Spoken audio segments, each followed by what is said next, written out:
नमस्कार दोस्तों, आज मैं आपके लिए लेकर आई हूँ आचार्य चतुरसेन शास्त्री के द्वारा लिखी कहानी प्यार। इस कहानी से हमें ये पता चलता है कि जब रूप की पिपासा प्यार में परिणीत हो जाती है तो एक पुरुष अपनी प्रेमिका को पाने के लिए क्या कुछ नहीं कर बैठता। कहानी को बड़े ही सुंदर ढंग से प्रस्तुत किया गया है, तो कहानी का आनंद लीजिए। आइए शुरू करते हैं कहानी प्यार। भादों की भरी रात, घना अंधकार, दामोदर नद का सीमाहीन विस्तार, समस्त प्रकृति जड़ और स्तब्ध। समीप ही एक राजोद्यान, विविध विटप लता वेष्टित। अंधकार में अंधकार, मेढक, झिंगुर और दूसरे जीवों का तीव्र स्वर दामोदर की उन्तुक तरन राशि के हुंकार में मिला हुआ। जब तक किसी विहंग का करुण क्रंदन, निशब्दता का अंतर्नाद। उद्यान की मध्य भूमि में एक धवल प्रसाद, अंधकार पर मुस्कान बिखेरता हुआ, गगनचुंबी किंतु स्तब्ध, नीरव निष्पद अर्धरात्रि। कक्ष में दीप जल रहा था। एक भद्र वेशधारणी वृद्धा बहुत सी छोटी बड़ी पोटलियां कभी खोलती, कभी बांधती, कभी आप ही आप बड़बड़ाती। वृद्धा के बाल श्वेत थे, शरीर गौर था, आंखें बड़ी बड़ी थी, वस्त्र सादा, निरलंकार शरीर कुछ स्थूल था, नाक जरा ऊंची, दृष्टि पैनी और इस वेला चंचल। हवा के झोंके से दीप बुझने को हो जाता, उसकी लौ कांपती और फिर स्थिर हो जाती।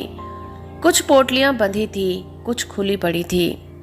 उसमें से कसीमे हीरे मोती, मणि मानिक, कसीमे स्वर्ण की मोहरें और जरबफ्त की पोशाकें, सभी कुछ सामने फैला पड़ा था। क्या साथ ले, क्या छोड़ दे। वृद्धा इसी असमंजस में बैठी बड़बड़ाती हुई कभी इस और कभी उस पोटली को बांधकर खोल रही थी। इसी समय एक कृशांगी बाला ने निशब्द कक्ष में प्रवेश किया। वाला ही आयु उसकी 21 बरस की थी। लंबा छहरहरा कद, बड़ी बड़ी उज्जवल आंखें, चांदी सा चमकता श्वेत माथा, सीप से दमकते हुए कपोल, जैसे हल्के ही रक्त टपक पड़ेगा ऐसे होठ। वृद्धा को उसके आने का भान नहीं हुआ। वो उसी भांति उन मूल्यवान कंकड़ पत्थरों को जल्दी जल्दी इधर उधर करती, खोलती, बांधती, साथ ही बड़बड़ाती जा रही थी। रमनी ने देखकर दीर्घ निविश्वास छोड़ा, फिर आहिस्ता से कहा, मरजाना, यह सब क्या है? जो साथ ले चलना है वही सब बांध बूंद रही हूँ। तो तू समझती है कि मैं ससुराल जा रही हूँ? वृद्धा की आंखों में आंसू आ गए। उसने एक बार रमनी की ओर देखा, फिर आंखें नीची करके कहा, बीबी, ये सब आगरा में काम आएंगे। तुझसे किसने कहा कि मैं आगरा जाऊंगी? तो फिर नाव क्यों मंगाई है? उस पार जाने के लिए। उस पार कहाँ जानोगी? जहां आंखें ले जाएं। रमनी ने बांदी के सामने कातर भाव प्रकट नहीं होने दिया, आंसुओं को आंखों में ही पी लिया। बूढ़ी दासी बीबी को प्यार करती थी। उसने गुस्सा होकर कहा, आगरा भी नहीं जानोगी, यहाँ भी नहीं रहोगी, तो फिर इस दुनिया में तुम्हारे लिए कहाँ ठौर है? बरबस एक आंसू रमनी की आंख से टपक ही पड़ा, पर उसे मरजाना ने देखा नहीं। उसने आहिस्ता से कहा, बीबी जान, जितना जरूरी है वही ले चल रही हूँ। आखिर किस लिए? अपने काम आएगा बीबी, अभी जिंदगी बहुत है। बोझ तो जिंदगी का ही काफी है। इन कंकड़ पत्थरों का बोझ लादकर क्या करोगी? जिंदगी का बोझ हल्का करूंगी बीबी। तुम्हें नहीं लादना होगा, मैं ही ले चलूंगी। नहीं मरजाना, यह सब दामोदर के पानी में फेंक दे। बांदी ने खींचकर कहा, यह सब दामोदर के पानी में फेंक दोगी तो खाओगी क्या? हाथी से चींटी तक को जो देता है वही दाता इस यतीम बेवा को भी दे देगा। ना होगा तो राह बाट में कहीं भूख से मर जाऊंगी। कुत्ते और सियार जिस्म को ठिकाने लगा देंगे। तेरा इन कंकड़ पत्थरों पर मोह है तो तू इन्हें ले जा, तुझे छुट्टी है। खूब छुट्टी दी बीबी। छाती पर बोझ लेकर दामोदर के पानी में डूब मरने में इस बदबख्त बुढ़िया को कुछ तकलीफ ना होगी। नाराज हो गई मरजाना? राह में चोर डाकुओं का क्या डर नहीं है? हम औरत जात किस किस मुसीबत का सामना करेंगी, यह भी तो सोच। मरजाना की आंखों से टप से 2 आंसू टपक पड़े। रमनी ने देखा ना देखा। उसने कहा, अब देर ना कर, 3 पहर रात बीत चुकी है। दिन निकलने पर निकलना ना हो सकेगा। मरजाना ने झटपट सब हीरे जवाहरात कूड़े के ढेर उसी तरह गठरी में बांधे और फिर उसे बगल में दबाकर उठ खड़ी हुई।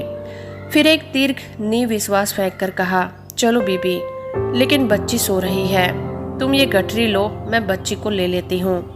नहीं, बच्ची को मैं ही ले चलती हूँ। युवती ने बच्ची को गोद में ले लिया, काले वस्त्र से शरीर को अच्छी तरह लपेटा, एक नजर उस भव्य अट्टालिका पर डाली, एक गहरी सांस छोड़ी और चल दी।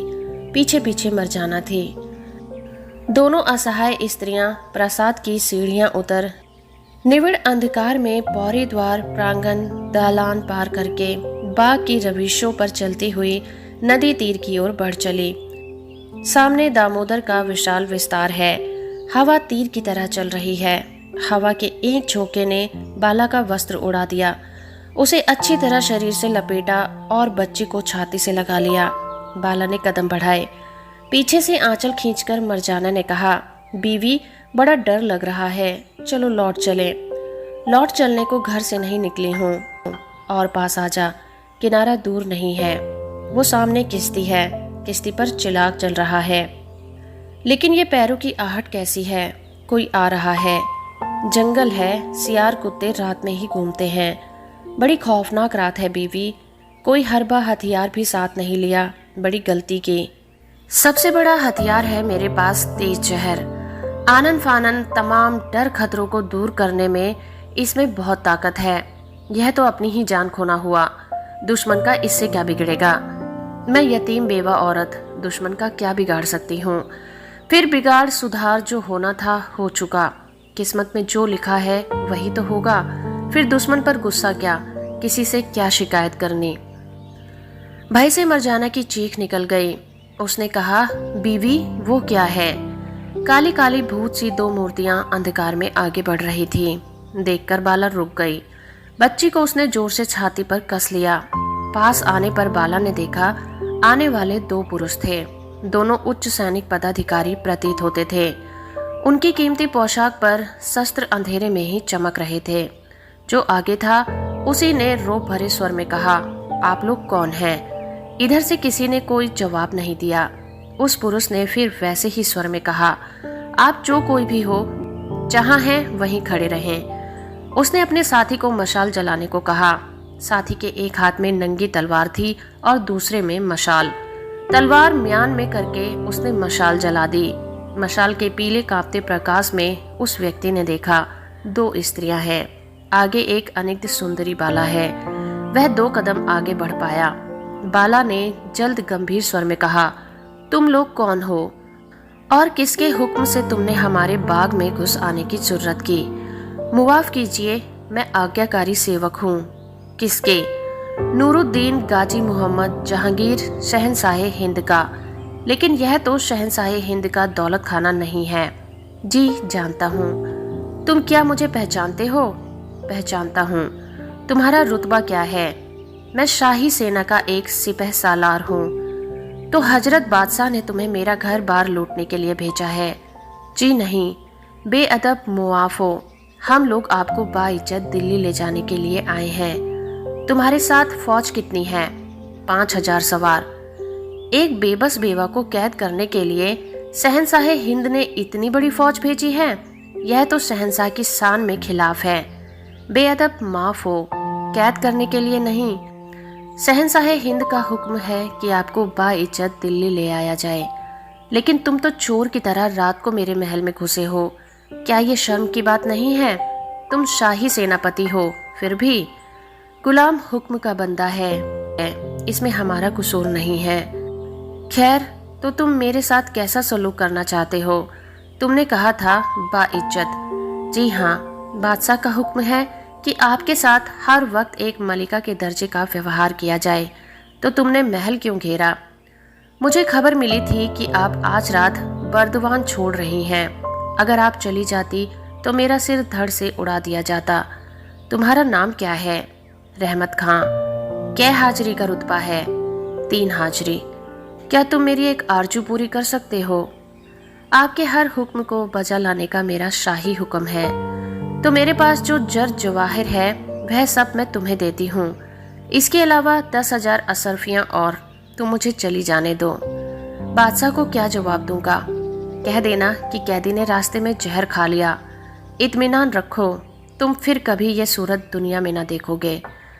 शहंशाह हिंद के जानिसार नौकर नमक हराम और दगाबाज नहीं होते। खैर देखूं शाही फरमान कहाँ है। रहमत खां ने अंगरखे की जेब से निकालकर फरमान रमनी के हाथ में दे दिया। मशाल की रोशनी में उसने पढ़ा। लिखा था, शेर अफगन की बेवा को बाइज्जत ले आओ। फरमान पढ़कर एक वक्र मुस्कान रमनी के होठों पर खिल गई। उसने घृणा से फरमान रहमत खां को वापस देते हुए कहा, यह तो मेरे नाम नहीं है, तुम्हारे नाम है। जब तक मेरे नाम फरमान नहीं पाता मैं दिल्ली नहीं जाऊंगी। आपका हुक्म मुझे बरो चश्म मंजूर है। आप महल में तशरीफ ले जाएं। दूसरा शाही परवाना मंगवाता हूँ। सेनापति ने झुककर सलाम किया और पीछे हट गया। रमनी क्षण भर खड़ी रही और फिर पीछे लौट पड़ी। पीछे पीछे मर जाना थी। बाहर फौज का घेरा है। महल में पंछी भी पर नहीं मार सकता। रात बीत रही थी। आसमान में बादल छाए हुए थे। सुबह का धुंधला प्रकाश चारों ओर फैल रहा था। उस प्रकाश में सामने फैला हुआ दामोदर नद समुद्र सा लग रहा था। बगीचे में चंपा, चमेली, रजनीगंधा, जूही, नाग केसर और फूलों की महक भर रही थी। एकाध पंछी जगकर कभी गदा बोल उठता था। मरजाना ने कहा, अब क्या होगा बीबी?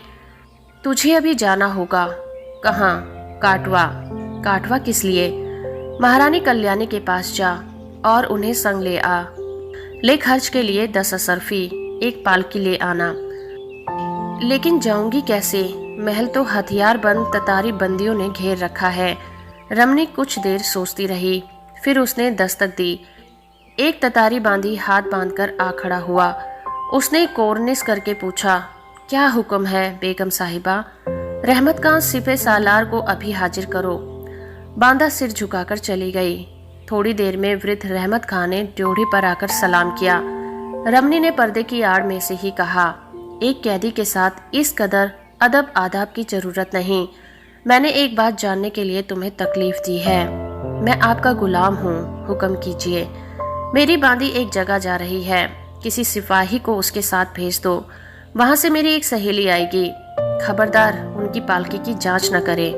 यह तो मुमकिन नहीं बेगम साहिबा। रमनी की त्योरियों में बल पड़ गए। उसने कहा, क्या मुमकिन नहीं है? बगैर जांच पड़ताल के कोई पालकी भीतर नहीं आ सकती। बादशाह ने क्या तुम्हें कोई ऐसा हुक्म दिया है? जी नहीं, लेकिन हिफाजत के ख्याल से हमें मजबूरन ये करना पड़ता है। लेकिन तुझ पर हमारे हर हुक्म की तालीम लाजिम है। क्या तुम्हें बादशाह ने ऐसा हुक्म नहीं दिया? दिया है बेगम साहिबा। तो मेरा हुक्म है कि जो सवारी आ रही है उसकी जांच पड़ताल ना की जाए और वो बाइज्जत हमारे पास आने दी जाए। सवारी कहाँ से आ रही है? काटवा से। काटवा के किलेदार महाराज जगपति सिंह की महारानी कल्याणी देवी, वो मेरी सहेली हैं। आड़े वक्त पर मैं उन्हें सलाम मशवरा लिया करती हूँ। दिल्ली की बाबत मैं उनसे मशवरा करना चाहती हूँ। बहुत खूब, मैं खुद काटवा जाकर महारानी को साथ ले आता हूँ। आप आराम फरमाएं। वृद्ध सेनापति दाढ़ी में मुस्कुराता हुआ चला गया। बाला ने एक दीर्घ निविश्वास खींचा। महल के झरोखे में खड़ी बाला सूर्य की शोभा को निहार रही थी। अमराई के आम के बड़े बड़े वृक्ष हवा के झोंकों के साथ झूम रहे थे। उनमें लज्जा से लाल नव मधु के मुख की सी लालिमा उत्पन्न हो रही थी। पक्षी अपने घोंसलों को लौट रहे थे। किसी ने पुकारा, मेहर। आह, जो पुरुष अब इस दुनिया में नहीं रहा वही तो इस तरह पुकारता था। मेहर ने मुंह फेर कर देखा और वह दौड़कर रानी कल्याणी के गले से लिपट गई। कल्याणी ने व्यथाविरुद्ध स्वर में कहा, इतना हो गया और मुझे खबर भी नहीं दी। 2 ही दिन में ये सूरत बन गई। चेहरा स्याह हो पड़ा है। बिखरे रूखे बाल, सूखे होठ, जैसे कमल पर बिजली गिर गई हो। बहन, मुझे खबर क्यों नहीं दी? मेहर के मुंह से बात नहीं फूटी। कल्याणी के वक्ष पर सिर रखकर वो फफक फफक कर रोने लगी। अब रोने धोने में क्या होगा? जो होना था हो गया। अब आगे की बात सोचो। जो हुआ वो शायद काफी नहीं था। इसी से उस संगदिल बादशाह ने मुझे गिरफ्तार करके आगरा ले जाने के लिए फौज भेजी है। मेहर ने रुधे कंठ में कहा, आगरा तो अब तुम्हें जाना ही होगा, और कोई उपाय है क्या? मैं रास्ते में जहर खा लूंगी, पर उस संगदिल बादशाह का मुंह नहीं देखूंगी। रानी कल्याणी सोचने लगी। उसका मुंह भरे बादलों जैसा गंभीर हो उठा।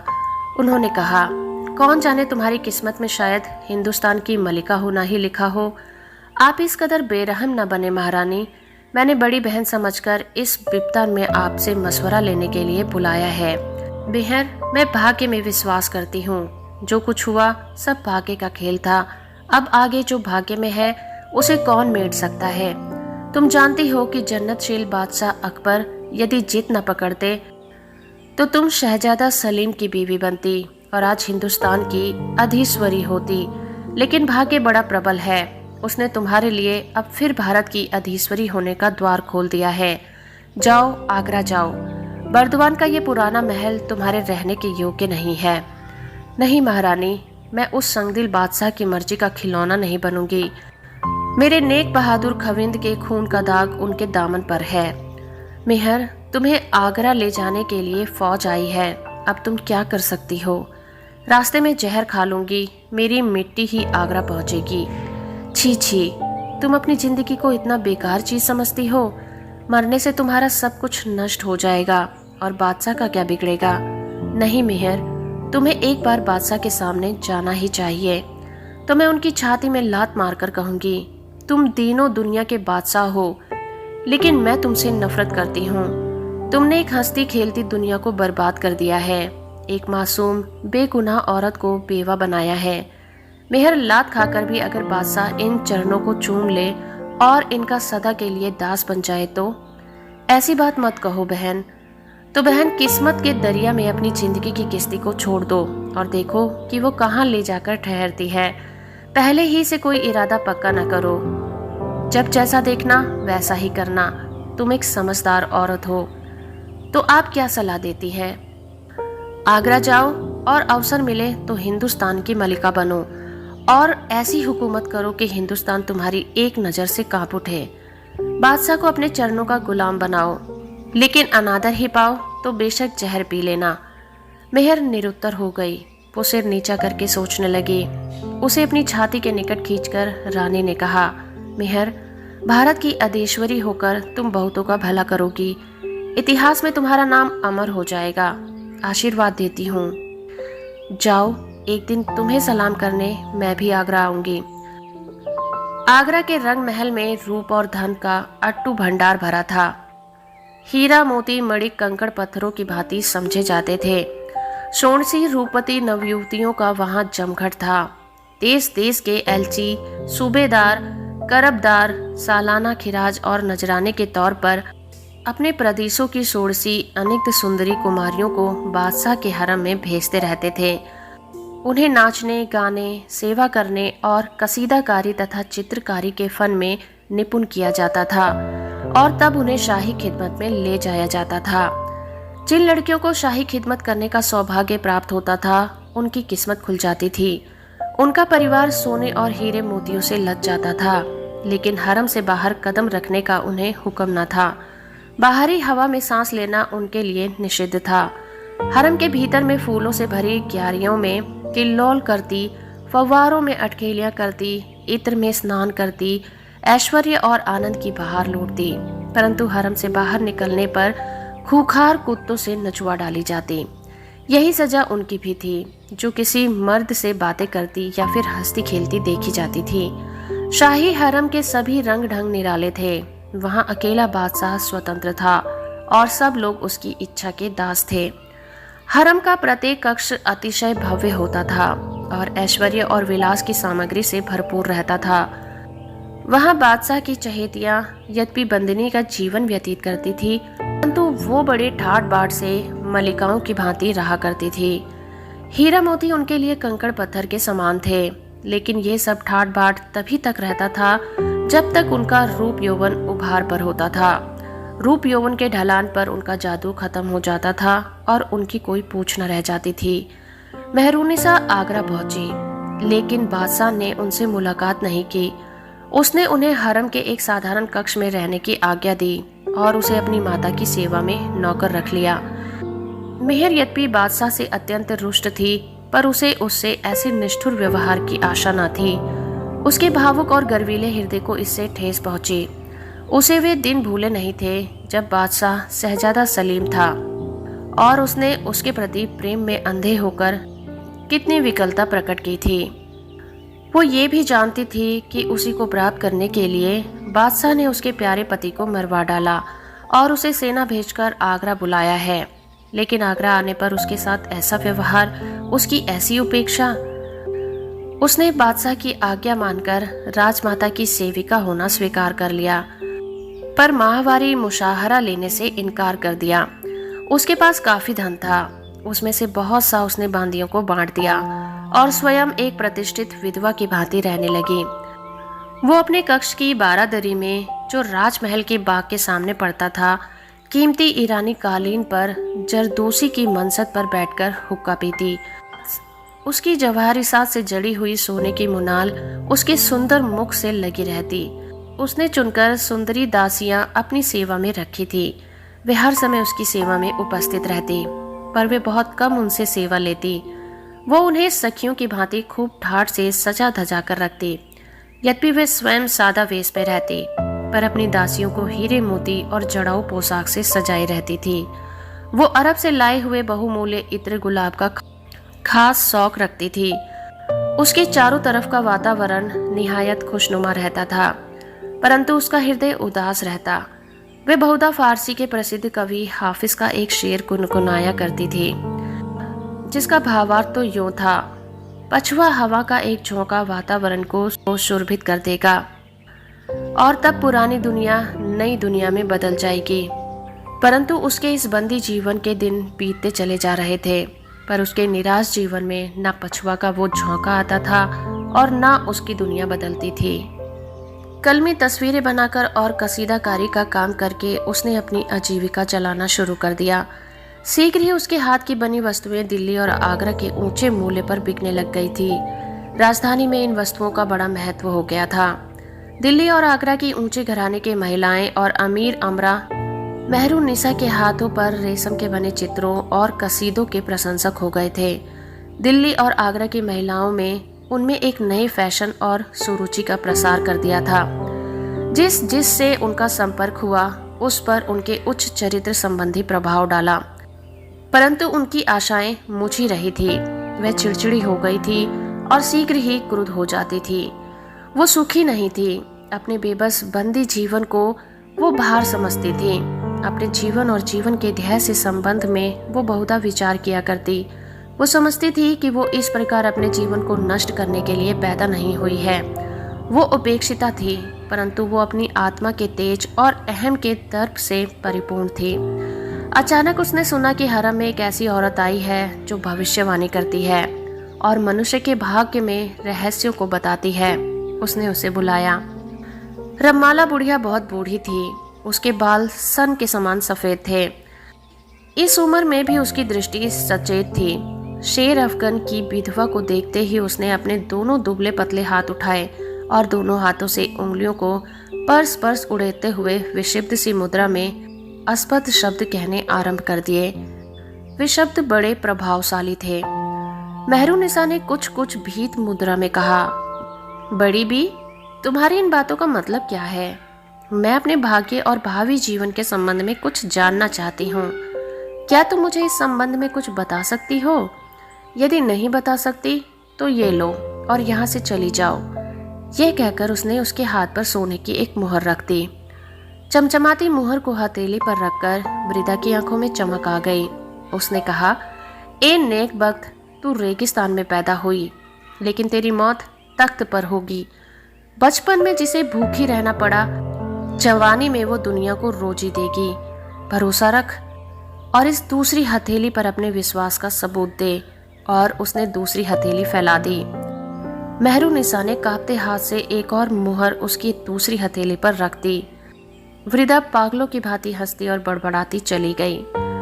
मेहरुन्निसा भविष्यवाणी जैसी बातों को यद्यपि संदिग्ध मानती थी, फिर भी कहीं उसके अंतरस्थल में इन पर विश्वास था।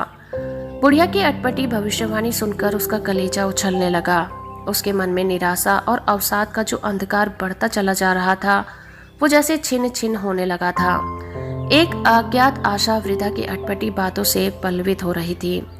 वो महत्वाकांक्षी स्त्री थी और उसके कानों में हुकूमत की लालसा थी। एक शहंशाह से उसके मानसिक दांव पे चल रहे थे। वो शक्ति भर अपनी प्रतिष्ठा वृद्धि का कोई अवसर न चूकती थी। वो जानती थी कि उसके अप्रितम सौंदर्य, सुरुचि और उच्च चरित्र की चर्चा हरम में दिनों दिन बढ़ती जा रही थी। इसी तरह दिन बीतने लगे। इसी बीच एक असाधारण घटना घटी।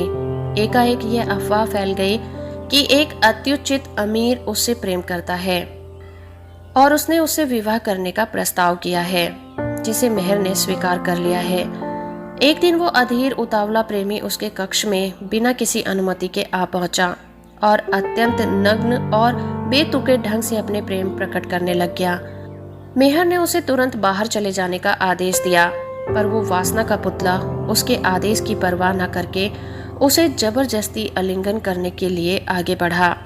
मेहर ने सिंहनी की भांति उछलकर अपनी कटार मूठ तक उसकी छाती में भोंक दी।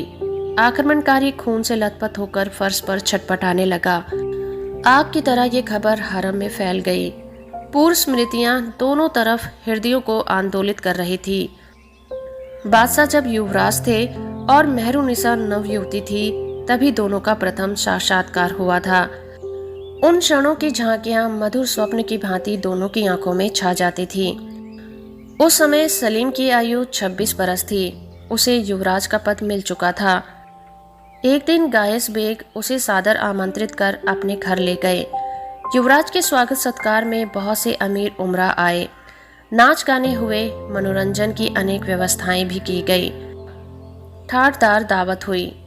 जब जश्न खत्म हो गया तो बाहरी मेहमान विदा हो गए तो एकांत कक्ष में शहजादा को ले जाकर बिठा दिया गया। शराब के जाम पेश किए गए और रस्म के मुताबिक घर की महिलाएं शहजादे के सामने सलाम करने के लिए हाजिर हुईं। उस समय मेहरुनिसा की आयु केवल 14 बरस की थी। उसने भी नीची आंखें किए उठकर शहजादे के सामने आकर कोर्निश की।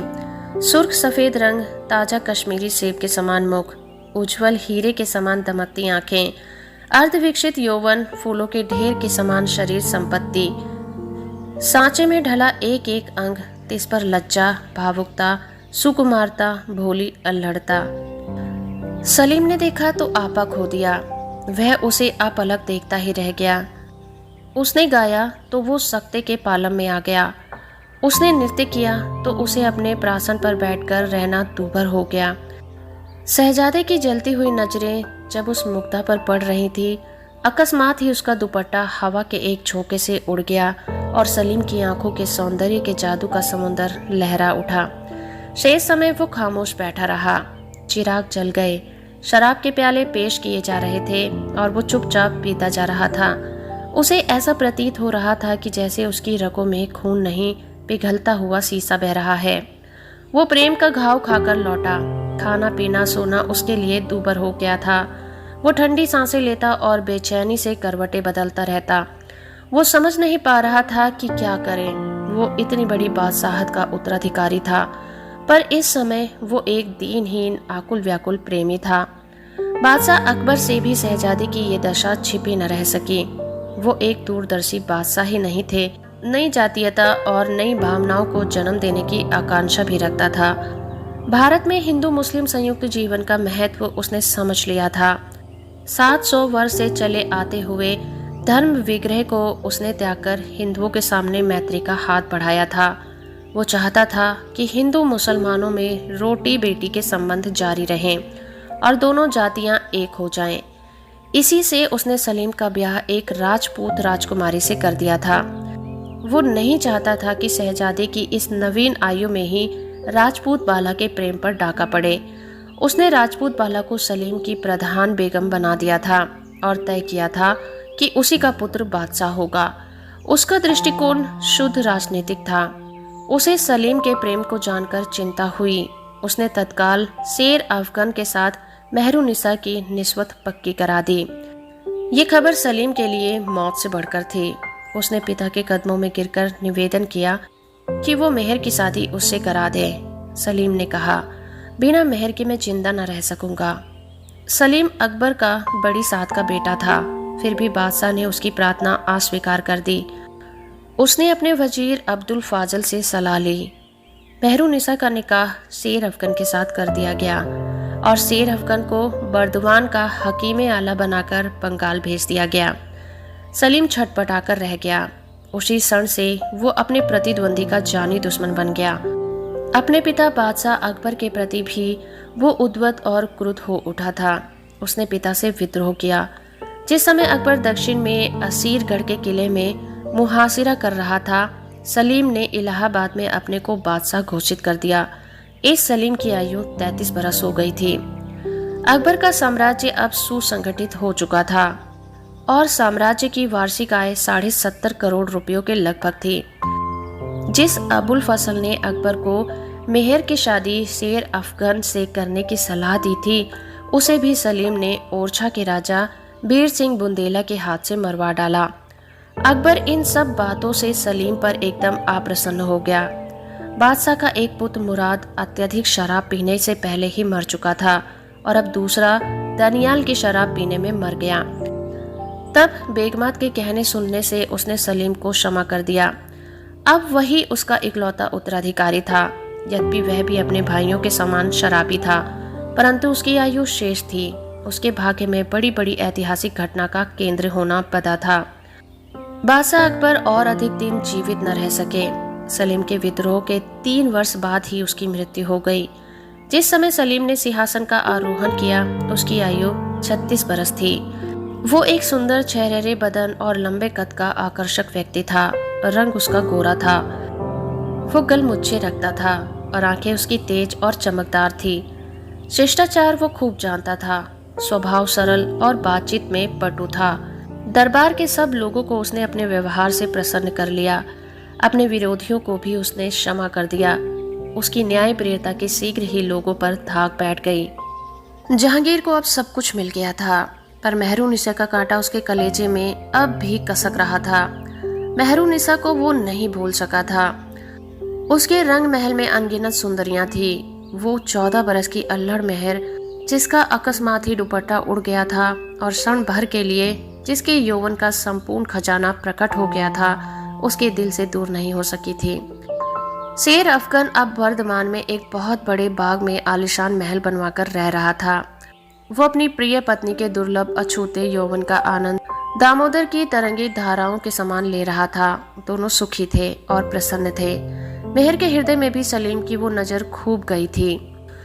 वो कभी कभी सलीम की उस चितवन के संबंध में सोचा करती थी। उसे यह भी याद था कि सलीम उससे विवाह करना चाहता था। वो कभी कभी यह भी सोचती थी कि यदि ऐसा होता तो वो एक दिन हिंदुस्तान की मलिका बन जाती, परंतु ये सब बातें धुंधली होती जा रही थी। शेर अफगन का प्यार उसे झकझोर रहा था। वह अपने बर्दवान के महल में आनंदित थी। अपने सौभाग्य पर उसे गर्व था। इसी समय उसकी एक पुत्री हुई। इस समय बंगाल राज विद्रोह का अड्डा बना हुआ था। बंगाल का सूबेदार इस समय कुतुबुद्दीन था। उसके पास एक गुप्त शाही फरमान आया। कुतुबुद्दीन ने शेर अफगन को अपने दरबार में बुलाकर कहा, तुम पर राज विद्रोह का अभियोग है। उसने शेर अफगन के साथ कुछ ऐसा अशिष्ट व्यवहार किया कि शेर अफगन क्रुद्ध हो उठा। दोनों आपस में तलवार लेकर जुट गए और दोनों ही लड़कर मर गए। इसके बाद ही शेर अफगन की बेवा मेहरुनिसा को आगरा ले जाने का शाही फौज आई और उसे जाना ही पड़ा। 3 बरस बीत गए। इस बीच मानसिक द्वंद्व ने दोनों को आंदोलित किया। बादशाह बड़ी सावधानी से उसकी गतिविधि को देखता और अप्रकट रूप से इस बात की व्यवस्था रखता कि उसे कोई कष्ट न होने पाए। सच पूछा जाए तो मेहरुनिसा के कसीदों और चित्रों की इतनी प्रशंसा तथा अच्छे दामों में उनकी बिक्री होना भी बादशाह के संकेतों पर ही था। मेहर की महत्वाकांक्षा कह रही थी कि वो इस प्रकार कसीदे वगैरह बनाने के लिए पैदा नहीं हुई है। तभी वृद्धा की भविष्यवाणी से उसकी आशाओं को और पर लग गए। उसके बाद ही वो अमीर वाली घटना हुई। बादशाह के कानों तक उसकी खबर पहुंची। मेहर ने सुना कि बादशाह ने उसके साहस की प्रशंसा की है। सुनकर उसके होठ फड़कने लगे। उसे और एक नई बेचैनी सताने लगी, जैसे वो किसी आने वाले की प्रतीक्षा कर रही हो, परंतु वो पाने वाला कौन है। उसके पैर की आहट के लिए उसके कान चौकन्ने हो रहे थे। ईद का दिन था। संध्या का समय। राजमहल में जश्न मनाया जा रहा था। मेहरुनिसा अपने कक्ष की कालीन पर बैठी सूर्य की नजर बाग में पड़ती आड़ी तिरछी सुनहरी किरणों को निहार रही थी। उसकी बांदियां लकदक पोशाक पहने उसके आसपास खड़ी थी। अचानक बादियों के मुंह से चीख निकल गई। मेहर समझ गई कि कक्ष में कोई आया है। उसने आंख उठाकर देखा तो तीनों दुनिया के मालिक शहंशाह जहांगीर थे। बादशाह उसके रूप को देखकर थक रह गया। अब वह उसकी पुरानी परिचिता अस्फुट कली न थी। उसका यौवन भरपूर निखरा हुआ था। वो ऐसा प्रखर था कि उसकी चकाचौंध से आंखें झेप जाती थी। मेहर ने उस समय कोई खास पोशाक नहीं पहन रखी थी। वो मसलिन की सफेद सादा पोशाक पहने बैठी थी, किंतु उसमें से छनकर भी उसका रूप अपनी अद्भुत छटा दिखा रहा था। कच्चित रत्न जड़ित पोशाक में वो इतनी सुंदर प्रतीत न होती। बादशाह को देखते ही मेहर हड़बड़ाकर उठ खड़ी हुई और उसने अपनी आंखें जमीन में गड़ा दी। लाज की लजाई उसके सुंदर मुंह पर फैल गई। बादशाह 2 कदम आगे बढ़े। उन्होंने उसका हाथ अपने हाथ में लेकर कहा, स्त्रियों में सूर्य के समान मेहर इस तरह बांदियों की पोशाक में क्यों है? चारों ओर रंग बिरंगी जड़ाऊ पोशाक पहने बांदियां खड़ी थी। मेहर ने सीने पर हाथ रखकर और सिर झुकाकर जवाब दिया, बांदियां उसकी मर्जी के अनुकूल रहती हैं, जिसकी सेवा में वो नियुक्त होती हैं। ये सब मेरी बांदियां हैं और अपनी हैसियत के अनुसार मैं इन्हें सजाती और पहनाती हूँ। लेकिन शहंशाह, मैं जिनकी बांदी हूँ वे मुझे जिस तरह रखना चाहते हैं मैं उसी तरह रहने को मजबूर हूँ। मेहर, शहंशाह हिंद तेरे रूप का पुजारी ये जहांगीर तेरे कदमों पर अपने प्रेम के फूल चढ़ाता है। क्या तुझे जहांगीर की सुल्ताना बनने में कोई उज्र है?